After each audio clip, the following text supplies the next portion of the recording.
মানুষের কাছে তোমার মূল্য ততদিনই থাকবে যতদিন তোমার প্রয়োজন আছে। হ্যালো এভরিওয়ান, আসসালামু আলাইকুম।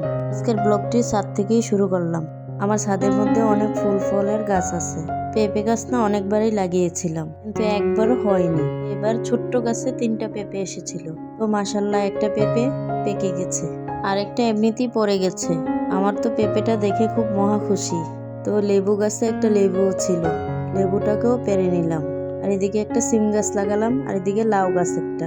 কিন্তু কেন জানি গাছটি অপুষ্টিতে ভুগছে।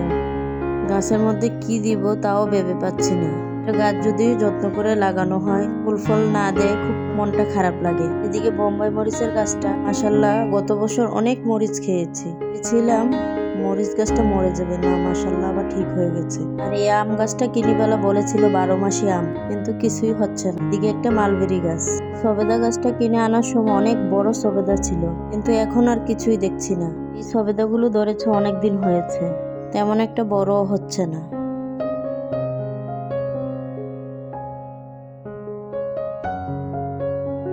ছাদ থেকে বাসায় চলে আসলাম, আর শুকনো কাপড়টি সাথে করে নিয়ে আসলাম। কাপড়গুলো ভাঁজ করে গোসল করে আমরা খেতে বসলাম। আজকে খাবার বেগুন দিয়ে, আলু দিয়ে আর মিষ্টি কুমড়া ভাজি। তারপর আমি আবার বিকেলে ছাদে উঠলাম। অনেকগুলো টমেটোর চারা আমি বাজার থেকে কিনে আনলাম। এইগুলোকে আমি টবে লাগিয়ে দিলাম। জানি না টমেটো গাছগুলো ভালো হবে না হবে। বড় একটু একটু করে চেষ্টা করতেছি গাছ বাড়ানোর জন্য। তো আমার ব্লগ যদি আপনাদের ভালো লাগে, প্লিজ সাবস্ক্রাইব করে আমার পাশে থাকবেন। আর একটা লাইক কমেন্ট করতে ভুলবেন না। আর ক্যারেটের মধ্যেও আরেকটা লাউ গাছের চারা লাগিয়ে দিলাম। তো আমার টমেটো গাছ লাগানো কেমন হয়েছে কমেন্টে জানাবেন। ভালো থাকবেন, সুস্থ থাকবেন। আল্লাহ হাফেজ।